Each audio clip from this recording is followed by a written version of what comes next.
aking buhay. Ang bawat nilalang ay may tinutupad na iginuhit na kapalaran. Ito ang aking buhay. At ang lahat ay handang harapin ang mga pagsubok na sa kanya'y nakalaan. Ito ang aking buhay. Ano man ang kahinatnan, dapat lang tanggapin ng buong tatag at tapang.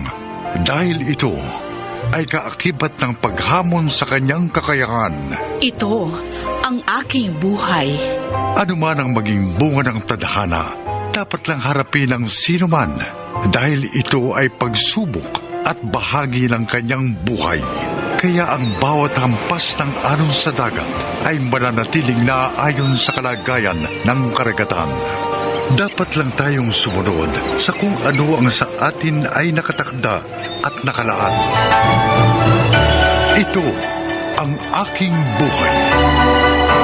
Gaano man katindi ang mga pagsubok, ay handa nating harapin dahil ang bawat hamon sa ating kakayahan ay lalong nagpapatatag sa buhay natin. Hindi sumusuko sa bagyong dumarating, mananatiling matibay anumang lindol ang dumating. Umaasang pagkaraan ng mga hindi mabilang na hagupit na nag-iwan ng latay sa ating katawang naihimbing, mananatiling nakatayo ng taas noo at buong giting. Ito ang aking buhay.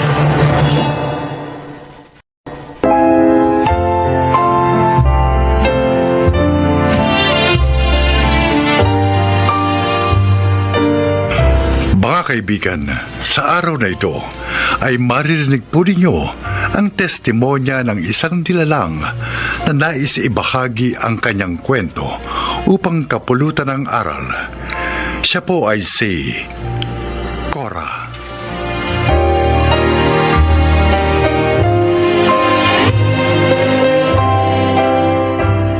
Isa akong ina na may kapansanan. Nasunog ang aking balat sa isang aksidente. Kaya simula noon, nahirapan na akong buhayin ang aking mga anak. Nakatira kami sa ilalim ng tulay at umaasa sa mga tira-tirang pagkain para mabuhay. Ito ang aking buhay.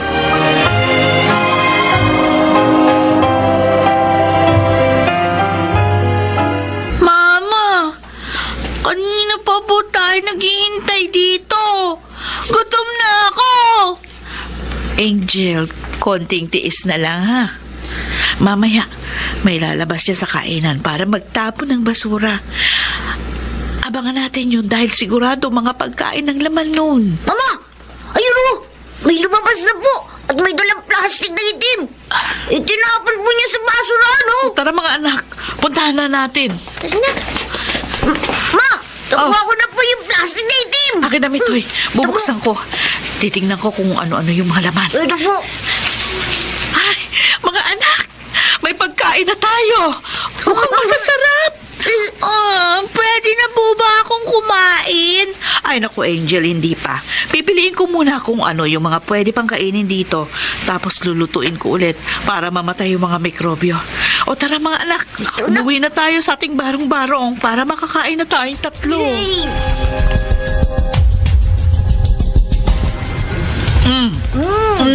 Ano mga anak? Nasarap ba? Opo. Lalo na po yung mga balat ng fried chicken. Sarap. Ako naman po. Gusto ko yung lumpia Shanghai. Kahit na tira-tira, masarap naman.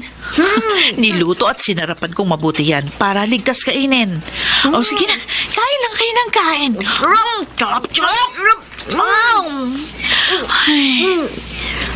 Ma, bakit po kayo natigilan sa pagkain? Hindi mo ba masarap yung pating nakuha nyo? Pasensya na kayo mga anak kung hindi ko kayo napapakain ng maayos. Alam ko delikado itong kinakain natin pero wala akong maisip na ipakain sa inyo. Ang hirap kasi ng buhay. Wala akong mapasukang trabaho kasi tingnan niyo naman ang itsura ko. Hirap akong kumilos dahil sa balat ko. Mama, Di naman po namin kayo sinisisi kung ganito ang naging buhay natin. Ang importante lang naman po, magkakasama tayo. At may nakakain pa rin tayo kahit papano. Pero huwag kayong mag-alala. Kapag may pagkakataon ako, pakakainin ko rin kayo ng malinis at sariwang pagkain.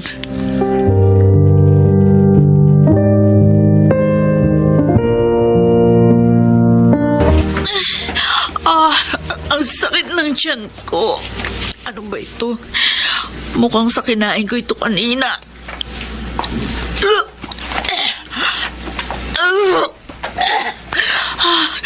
Buti na lang hindi sumakit ang tiyan ng mga anak ko. Mama, bakit gising pa po kayo? Masakit po bang tiyan niyo? Oo, anak. Siguro dahil doon sa kinain ko kanina. Pero kaya ko to. Idudumi ko lang to tapos mabilis mawawala ang sakit ng tiyan ko. Sigurado po kayo? Sige na, anak. Matulog ka na. Opo, ma. Diyos ko. Patawarin niyo ko kung hindi ko kayang buhay ng maayos si Mintoy at Angel. Hindi baling ako na lang ang sumakit ang tiyan dahil sa mga kinakain naming pagpag. Basta wag lang sila. Hindi ko kakayanin kapag may nangyaring masama sa aking mga anak. Ma, nagugutom na po si Angel. Sandali lang mga anak. Iniisa-isa ko pa itong nakuha kong pagpag kanina. Mitoy, ito, tignan mo, oh. Yan, Oh? mukhang hindi po naggalaw yung pagkain na yan. Mga karne ng baboy ang karamihan sa nakuha natin. Pag napili ko ng lahat, tsaka ako magluluto ng adobo. Oh, Tamang-tama. May toyo, suka at pamintang binigay sa akin si Aling Tekla. Sabihin mo kay Angel, konting tiis na lang. Opo. Makakakain din tayo.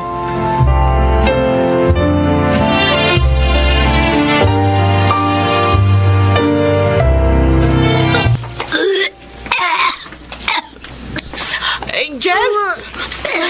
Oh, Diyos ko. Ano nangyayari sa'yo? ang sakit po ng tiyan ko, Mama. Tulungan niyo po ako. Mitoy! Mitoy, halika, dali! Bakit po? Ang kapatid mo! Sumasakit ang tiyan. Tulungan mo akong kargahin. Hihingi tayo ng tulong. Opo.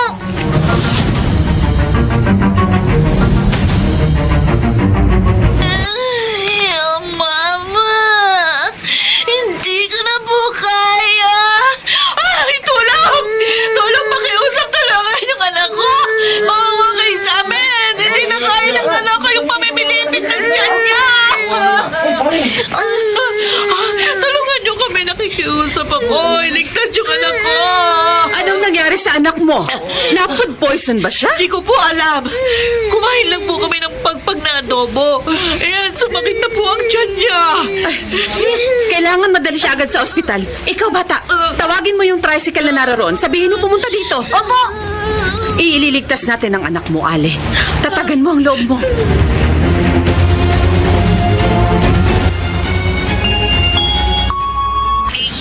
Doktor, kumusta na po ang lagay ng anak ko? Ligtas ng bata. Tama kayo. Sumakit ang tiyan niya dahil sa kinain niyang pagpag. Mrs., hindi po talaga safe kainin ng mga pagkain ng galing sa basura dahil contaminated na ito ng mga mikrobyo na pwedeng magdulot ng sakit sa sino mang kakain nito. Wala po kasi kung mapapakain sa mga anak ko. Mahirap lang po kami. Wala pong trabaho. Hindi po ako matanggap dahil sa itsura ko. Kaya pagpag lang po ang kaya kong ibigay sa kanila. Ganun ba? Opo. Pasalamat tayo sa Diyos dahil naagapan ang sakit ng anak mo.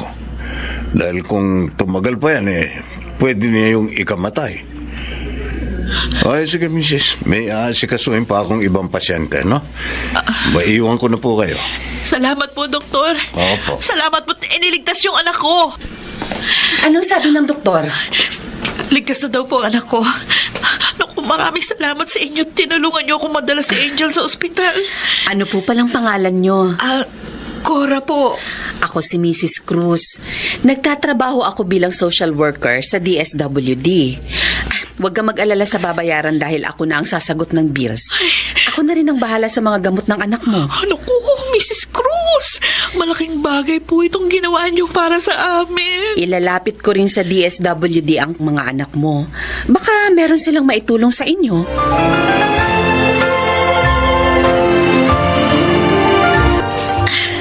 Angel, narito na ulit tayo sa bahay natin. Yay! Ang saya-saya! Nakakamiss po itong bahay natin. Alam mo, Angel, masaya kami ni Mama na magaling ka na. Ay, Mrs. Cruz, tuloy po kayo sa munting tahanan namin. Salamat. Pagpasensyahan niyo na po yung bahay namin. Maliit lang po.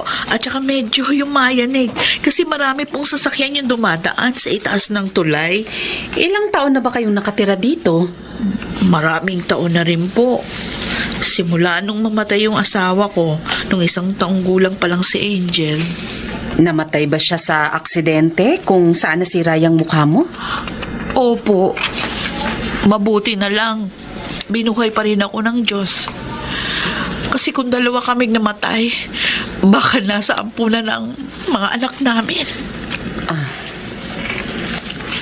Mama, gusto ko na pong matulog. Sige, Angel. Mitoy, Po. samahan mo yung kapatid mo. Opo.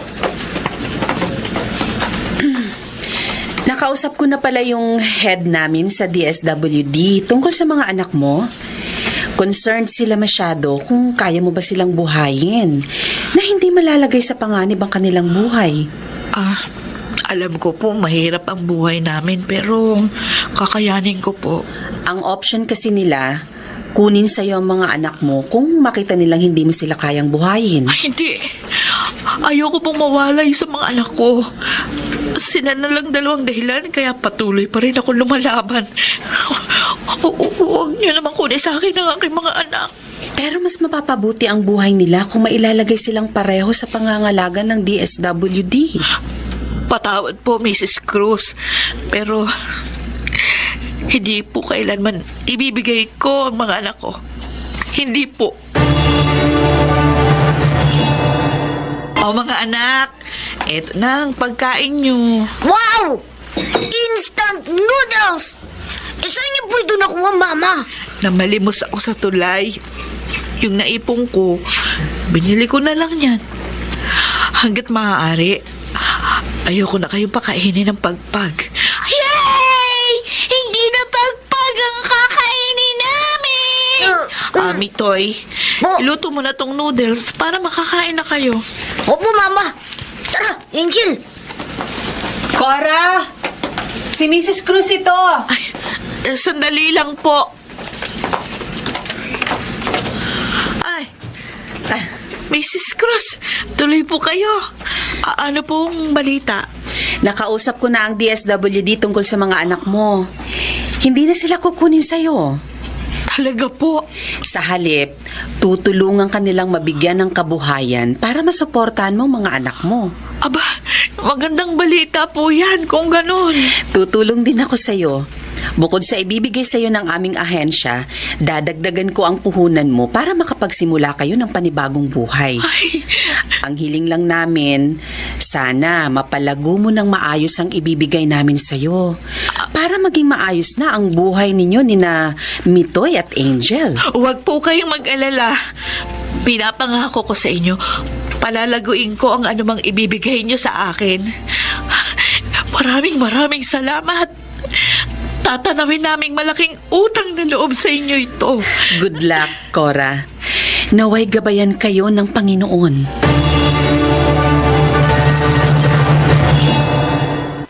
Napapalago ko ng maayos ang puhunang binigay nila sa akin.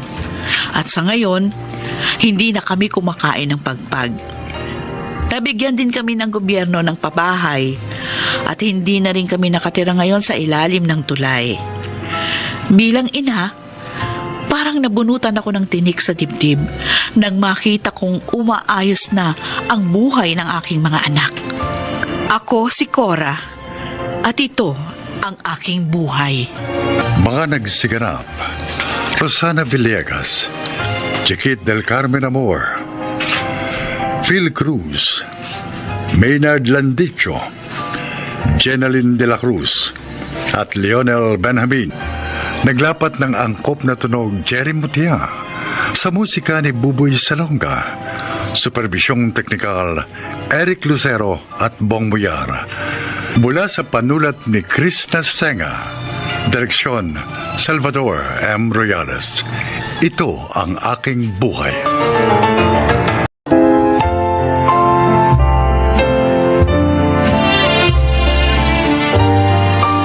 Mga kaibigan, sa araw na ito ay maririnig po ninyo ang testimonya ng isang nilalang na nais ibahagi ang kanyang kwento upang kapulutan ng aral. Siya po ay si Tekla. Aaminin ko nung una, isa akong taong mapagsamantala sa kapwa. Ang mahalaga lamang sa akin noon ay pera. At yun ay nakukuha ko sa pamamagitan ng aking negosyong karinderya. Pero dumating sa aking buhay ang mga problema dulot ng aking kasamaan at labis ko yung pinagsisisihan. Ito ang aking buhay.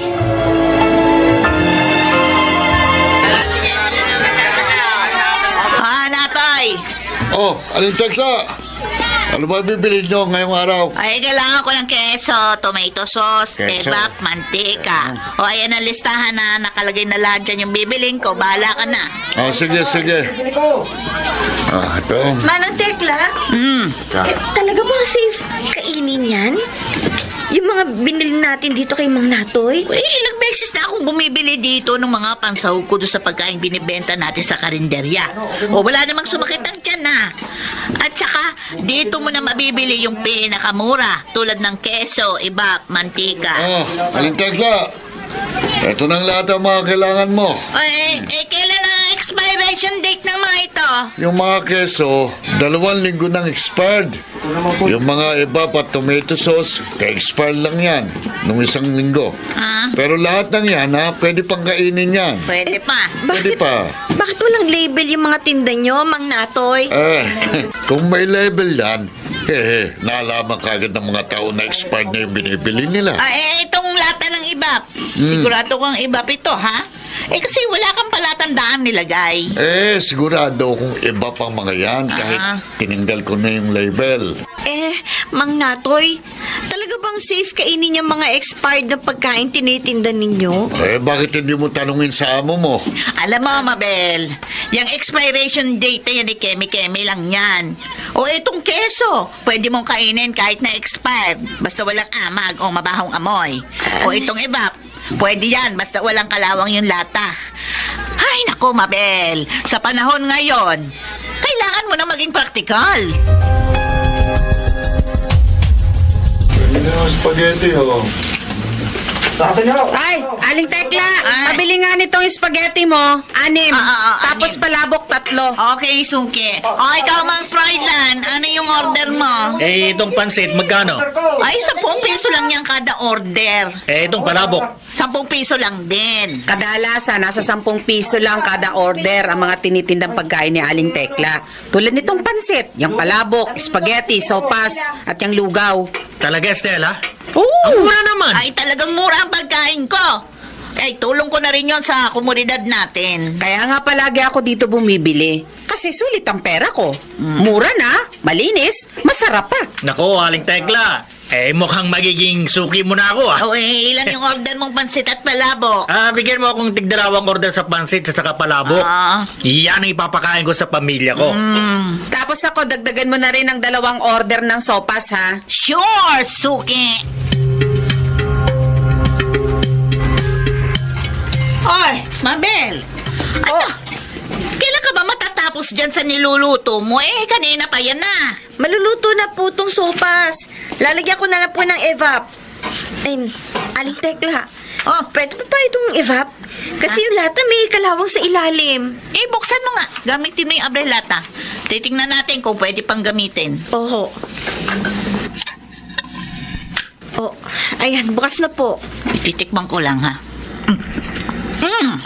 Okay pa ito, Magagamit pa natin. Pero Aling Tekla, yung kulay ng gatas parang yellowish na. Talaga namang may pagkadilaw ang evap. Sige na, ilagay mo na yan. Okay, sabi niyo po Ayan, nasalin ko na po. Hintayin ko na lang po kumulo. Oo, bantayan mo lang yan, ha? At ako yung mag-aasikaso doon sa mga customer sa labas. Malapit nang mag-alas 10 ng umaga. Siguradong dadagsain niya ako ng mga customer. Aling Tekla! Aling Tekla! Bakit nagmamadali ka? Anong balita? Si Froilan at yung pamilya niya na food poison. Ang sabi, yung binili nilang pagkain sa inyo ang dahilan kaya sila isinugod ngayon sa ospital.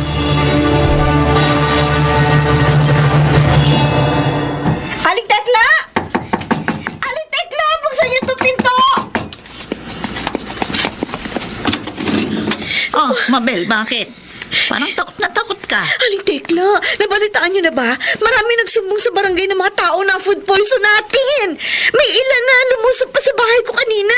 Buti na lang nakatakas ako. Ano? Ilan sila? Marami sila! Nirereklamo nila yung sopas na niluto natin kanina. Pagkatapos doon nila kainin yung sopas, sumakit daw agad ang tiyan nila. Ay ba, hindi ko kasalanan yan. Ha? Ikaw ang nagluto, kaya ikaw ang managot. Anong sabi nyo? Aling Tekla, malinis ako magluto.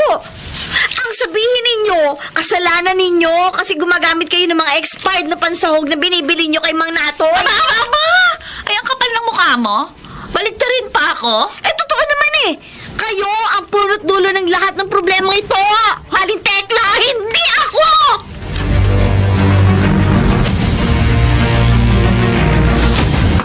Hoy, Aling Tekla! Aling Tekla! Walang iya ka! Lumabas ka dyan! Aling Tekla! Bakit ba, Stella? Ano ba problema mo? Ikaw! Ikaw ang problema namin!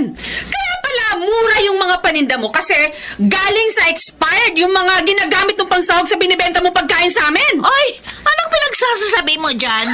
Sumuko na si Mabel kanina. Inamin niya ang lahat na ikaw ang punot dulo ng food poisoning sa lugar natin! Kasinungalingan yan. Ano kasi nungalingan? Sinisirahan lang ako ni Mabel kasi palpak siyang magluto. Siyang nakalason sa inyo, hindi ako. Ay, eto na pala mga pulis. Pulis. Tama pala ang dating namin, Aling Tekla. Iniimbitahan namin kayo ngayon sa presinto para imbestigahan ang nangyaring food poisoning kung saan sangkot ang karinderya nyo. Ikulong niyo ang babaeng yan! Walang konsensya!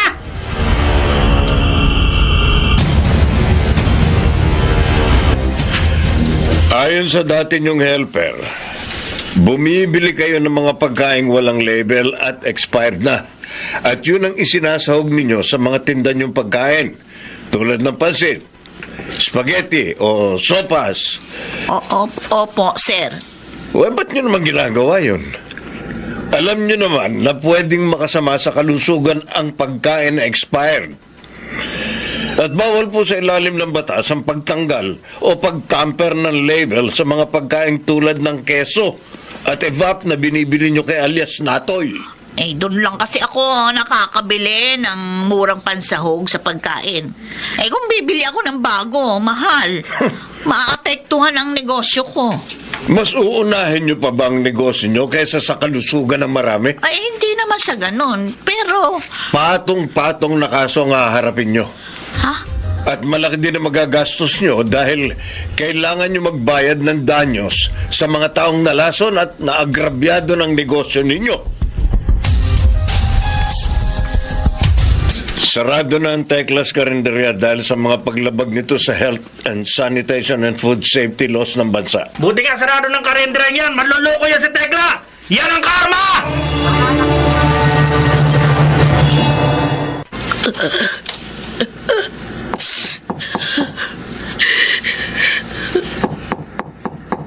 Manang Tekla, pwede ba kayo makausap? Tuloy ka, Mabel. Manang, Kung pumunta ka dito para kunin yung sahod mo, pasensya na. Wala akong maibibigay sa'yo. Wala akong pera. Wala na ang karinderya. Ang bahay ko naman kailangan kong ibenta para mabayaran lahat ng danyo sa mga customer na naapektuhan dahil sa ginawa natin. Habang yung natitira kong ipon, napunta lang sa piyansa nating dalawa. Manang, kaya ako po gustong makausap kayo eh. Hindi para kunin yung sahod ko, kundi para magpaalam po sa inyo. Babalik na po ako sa pamilya ko sa Mindoro. Matagal na po nila ako hinihintay. Tsaka panahon na po para makapagbagong buhay ako. Ganun ba? Yung tungkol po sa sahod ko, ayos lang po yun sa akin. Kung hindi nyo ibigay, naiintindihan ko po kayo. Mabel, patawarin mo ako. Pati ikaw nadamay pa sa kasakimang ko. Huwag po kayo mag-alala. Napatawad ko na po kayo. Sige po, Manang. Aalis na po ako.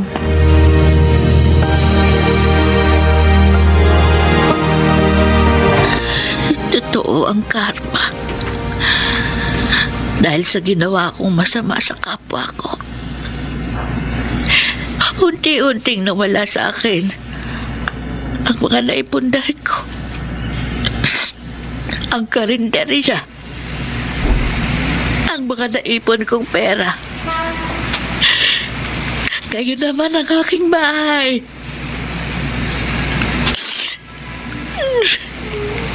Ko pa ang grasa ngayon. Namamalimos para lang may makain. Tapos natutulog lang ako sa gilid ng kalsada. Nilalangaw. Walang gustong tumulong. Ano ba itong nagawa kong kasalanan? Ay, Diyos ko. Patawarin niyo na po ako. Pinagsisisihan ko na po ang mga nagawa kong kasalanan.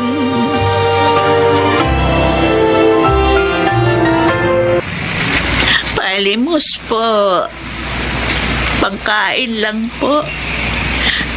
Maawa na po kayo sa akin. Aling Tekla? Ay, Aling Tekla, ikaw ba yan? Estela? Oh, bakit kayo nagkaganyan? Ay, kaya pala kayo biglang nawala sa barangay natin? Eh, yung pala, nandito kayo, namamalimos? Nakarma na ako sa mga kasalanang nagawa ko sa inyo noon. Sana mapatawad mo ako, Estela. Kung isa ka sa naagrabyado ko noon. Wala na yun sa akin. Matagal ko na kayong pinatawad. Salamat. Ay, siya nga pala. Baka gusto niyong sumama sa akin sa simbahan. Doon, sa Immaculate Conception. Pwede nila kayong matulungan sa sitwasyon niyo ngayon. Sige. Sasama ako sa iyo.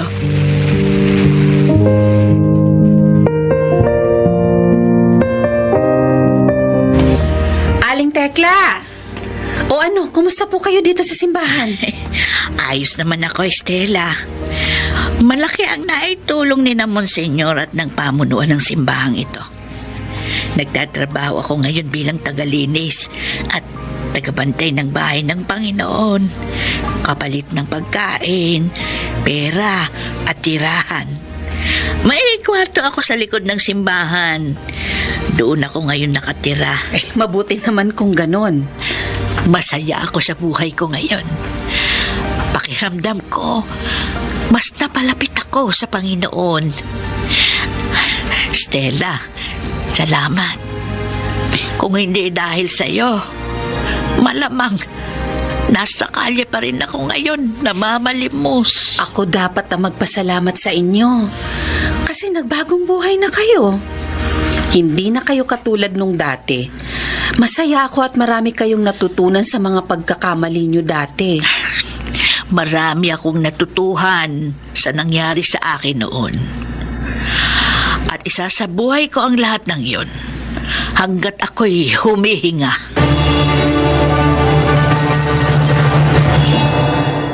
Oo, marami akong aral na natutuhan sa mga karanasan kong yun.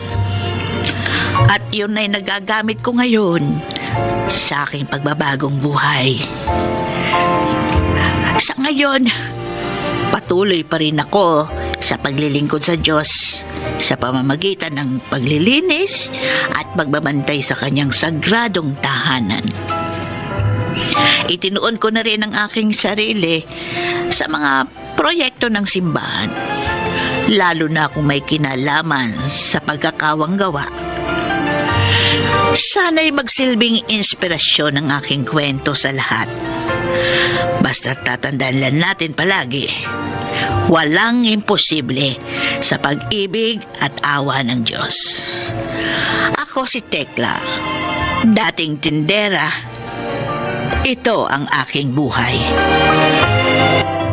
Mga nagsiganap, Chiquit del Carmen Amor, Jenaline de la Cruz, Maynard Landicho, Phil Cruz, Leonel Benjamin at Rosana Villegas.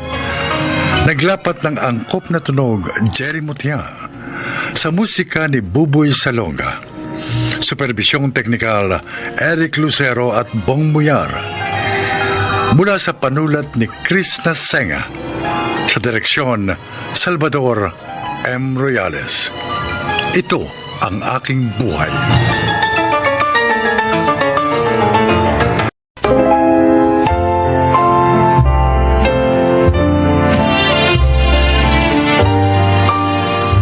Mga kaibigan, sa araw na ito ay maririnig po ninyo ang testimonya ng isang nilalang na nais ibahagi ang kanyang kwento upang kapulutan ng aral.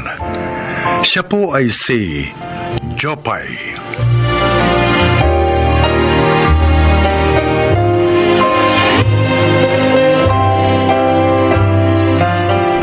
Ako'y isang kabataan na namulat ng maaga sa kahirapan ng buhay.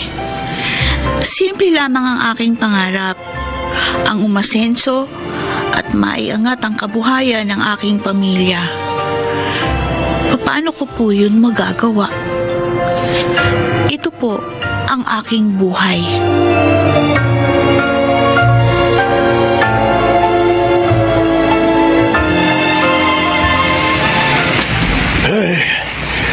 Sa wakas, naibenta rin natin yung mga uling sa palengke. Beruin mo, 2 bundok at 3 ilog ang tinawid natin para lamang makarating dito sa kabayanan. Itay, nagugutom na po ako. Ay, sige. Tara't pumunta tayo dun sa kalapit na bakery para bumili ng makakain.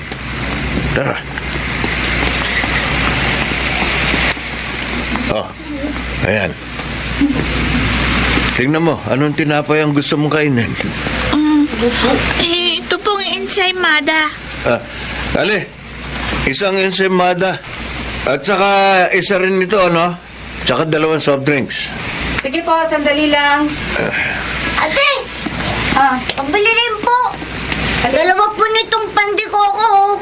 Ay, saan lang punta mo? Bakit nakasuot ka ng ganyan? Papasok ako sa school. School?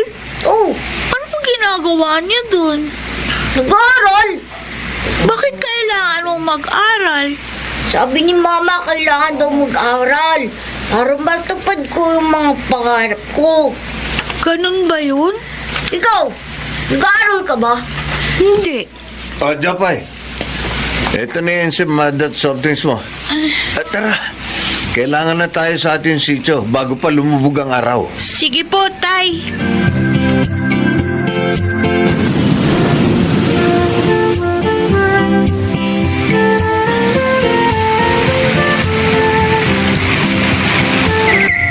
Jopay, anak. O, eto.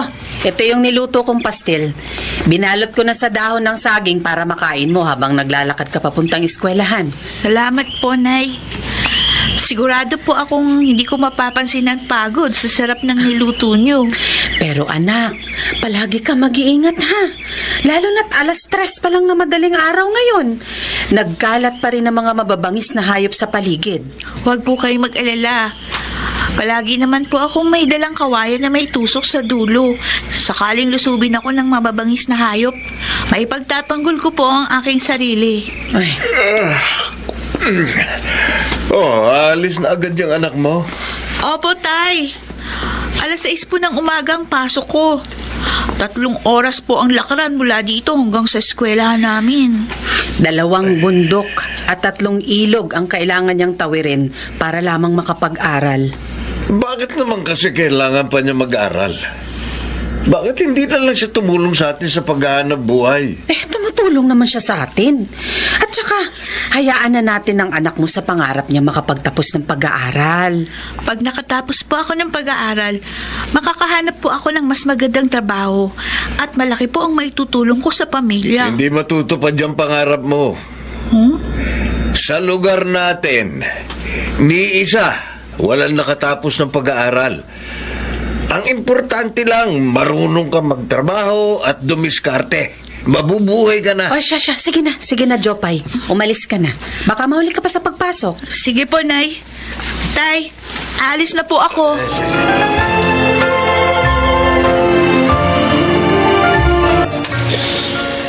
Class, si Rizal ay merong 2 nobelang sinulat. Ito ay...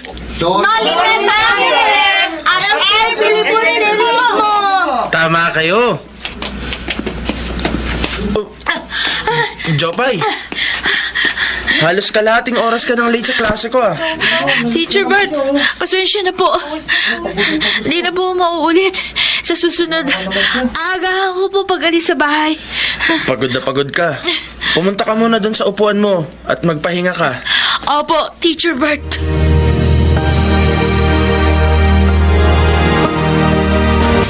Oh, Jopay, bakit hindi ka pa nagre-recess? Wala ka bang baon? Nakain ko na po yung baon ko habang naglalakad papasok sa eskwelahan kanina. Nabalitaan ko nga na 2 bundok at 3 ilog ang tinatawid mo kada araw makarating lang dito. Alam mo, Jopay, natutuwa ako sa'yo. Kasi kahit mahirap makapunta dito, tinitiis mo para makapag-aral ka. Ay siya nga pala, dinalang kita ng pagkain. Mas magandang may laman ng sikmura para madali mong matutunan ng lessons natin. Salamat po. Ipagpatuloy mo lang ang pagsusumikap mong makatapos ng pag-aaral. Balang araw, maaabot mo rin ang mga pangarap mo.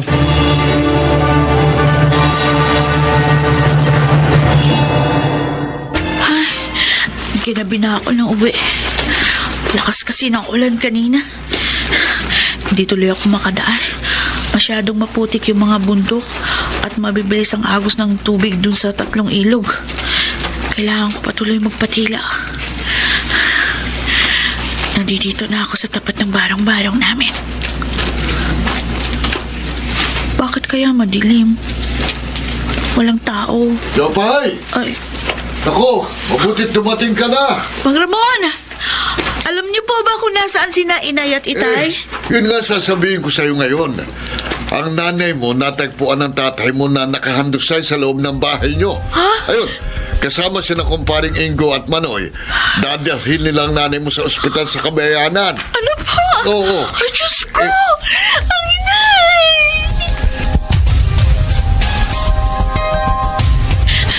Kumusta na kaya si Inay? Diyos ko po, huwag niyo sana siyang pabayaan. Sana iligtas niyo po siya. Ay, eto na pala si Itay at mga lalaking kapitbahay namin. Buhat-buhat nila si Inay na nakaupo sa itinaling kumot sa kawayan. Anak, narito na kami. Nay! Ay, salamat sa Diyos! Buhay kayo! Jopay, Nay! anak, Hirap ang nanay mo na makapagsalita bukod sa paralisado ang kanang paa niya dahil sa stroke. Ganun po ba? Mga kasama, tulungan niyo akong ibabasa at paupuin dito sa upuang kawayan. Alalayan niyo lang. Ayan. Huwag kang mag-alala, anak. Nay, Gagaling din ako.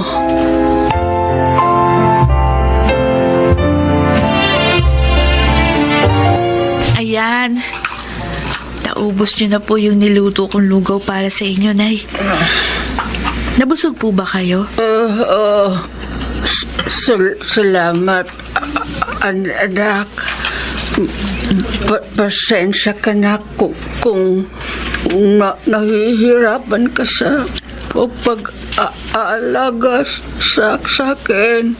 Wala po yun. Mabuti naman at inaalagaan mo nanay mo. Anak, siya nga pala. Oh, Huminto ka muna sa pag-aaral. ano po? Walang mag-aalaga sa nanay mo. Nasa trabaho ako pag-araw. Tayong 3 lang naman ang nandito sa bahay. Huminto ka na sa pag-aaral para makatulong ka sa nanay mo. Sige po. Bukas pupunta ako ng eskwelahan para magpaalam kay Teacher Bert.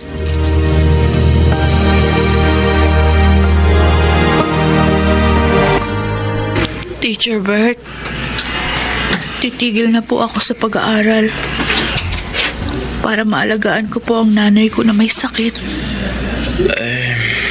Ganun ba? Nakakalungkot naman, Jopay. Nakakapanghinayang.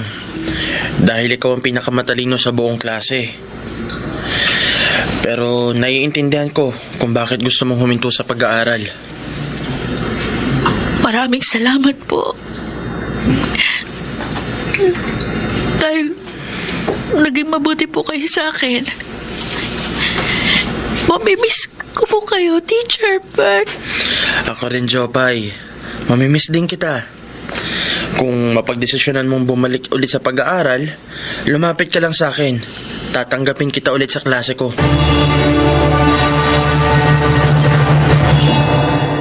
Ayan. Nay, naigagalaw niyo na yung kanang paan niyo. Tsaka bumabalik na rin sa normal ang inyong bibig. Nawawala na po yung iwi. Dahil yan sa pag-aalaga mo sa akin ng ilang buwan, nagpapasalamat ako sa iyo at sa Diyos kasi nadugtungan ang buhay ko. Konting panahon na lang at makakalakad na uli kayo. Oh, anak. Tay, Eto, nakabili na ako ng gamot ng nanay mo. ay, pagod na pagod kayo, Tay. Magpahinga po muna kayo. Inuutang ko yan sa kaibigan ko dun sa Kabayanan. Sabi ko babayaran ko siya pag nakabenta ulit tayo ng uling. Pero Berto, malaki na ang utang natin sa mga kapitbahay at kakilala natin. Uy. Hindi na natin mababayaran lahat yun. Ako na ang bahala doon. Hahanap ako ng paraan. Si Jopay baka pwedeng makatulong sa'yo. Uy, sino mag-aalaga sa'yo kapag nagtrabaho si Jopay? Naigagalaw ko ng mga paa ko. At bumalik na sa normal lang ang pagsasalita ko. Makakaya ko na ulit mag-isa dito sa bahay. Uy, ano Jopay? Kaya mo bang maguling? Sige po. Tutulong po ulit ako sa inyo sa pag-uuling. Pero susubukan ko rin po maghanap ng trabaho sa Kabayanan para medyo malaki po yung sasahurin ko. Ano naman trabaho ang papasukin mo kung sakali? Kasambahay po.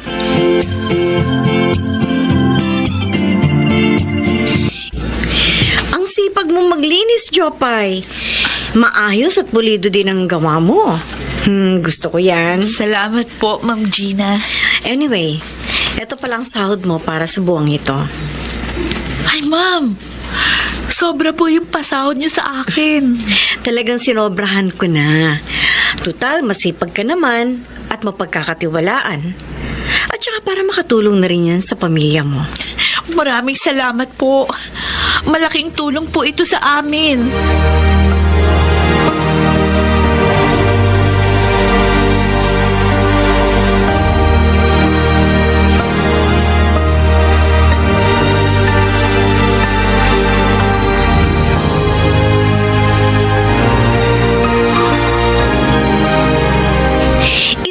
eskwelahang pagmamayari naming mag-anak.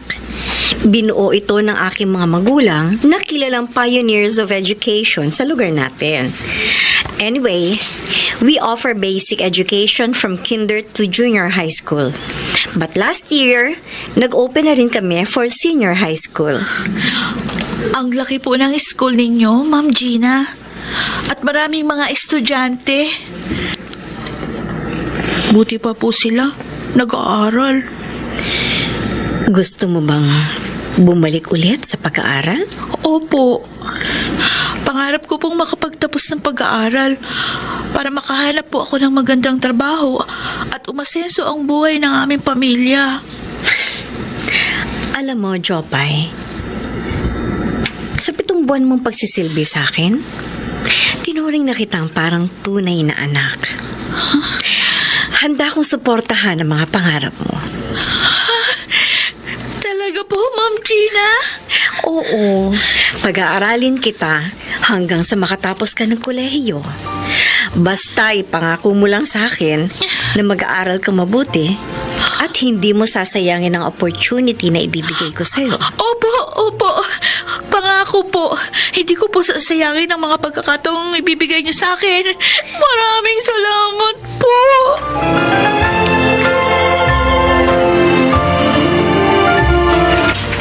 Sinong inaabangan mo? Ay, syempre ang anak natin. Ngayon daw siya uuwi. Ay, ayan na siya! Ayan na si Jopay Berto! Tay! Jopay! Anak! Nandito na po ako! Anak! Anak, ano? Kumusta ka na? Ay, eto po. Ayos naman po ako. Kayo po ni Itay. Huwag kang mag-alala sa amin ng nanay mo. Maayos naman kami dito. Buti naman at bumisita ka uli dito. Namiss ka namin. Namiss ko rin po kayo. Ay, Ang anak ko. meron pala akong papakita sa inyo. Ito po pala yung report card ko at saka medal. Top 1 po ako sa klase ngayong 4th quarter. Talaga, anak? Naku, magandang balita yan. Napakatalino mo talaga, Jopay. Ipinagmamalaki ka namin ng nanay mo. Tama. Ito rin po pala yung perang sinahod ko kay Ma'am Gina. Ha? Obo. Ang laking halaga nito, anak. Sobra-sobra po yan sa pagkain at mga gamot ninyo. Maraming salamat, anak. Malaking tulong mo sa amin ito. Oy, isa nga pala. Nag-usap na kami ng nanay mo tungkol sa pag-aaral mo. Oo nga. Ibinibigay ko na sa iyo ang buong suporta ko. Pasensyahan mo na rin ako kung hindi kita sinuportahan dati. Basta kung kailangan mong tulong, nandito lang kami ng nanay mo, ha? Lumapit ka lang sa amin. Opo, Itay. Salamat po sa inyo ni Inay. Pangako, isasama ko po kayo sa pag-asenso ko balang araw.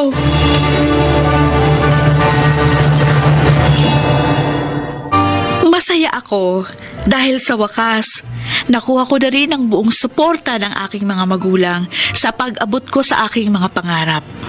Sa kasalukuyan, nasa grade 11 na po ako at isang honor student. Oo, malayo pa ang aking lalakbayin para tuluyan kong maabot ang aking pangarap. Pero hindi po ako nawawalan ng pag-asa dahil alam ko na hindi ako pababayaan ng Diyos. Darating ang araw, aasenso din kami ng pamilya ko. Ako si Jopay, ito ang aking buhay. Mga bituin ng radyo na nagsiganap sa ating kasaysayan ay sina Rosana Villegas, Jenaline de la Cruz, Leonel Benjamin, Angelo Alcantara, Chiquit del Carmen Amor at Phil Cruz. Naglapat ng angkop na tunog Jerry Mutia sa musika ni Buboy Salonga. Supervisyong teknikal Eric Lucero at Bong Muyar. Mula sa panulat ni Chris Nalsenga, sa direksyon Salvador M. Royales. Ito ang aking buhay.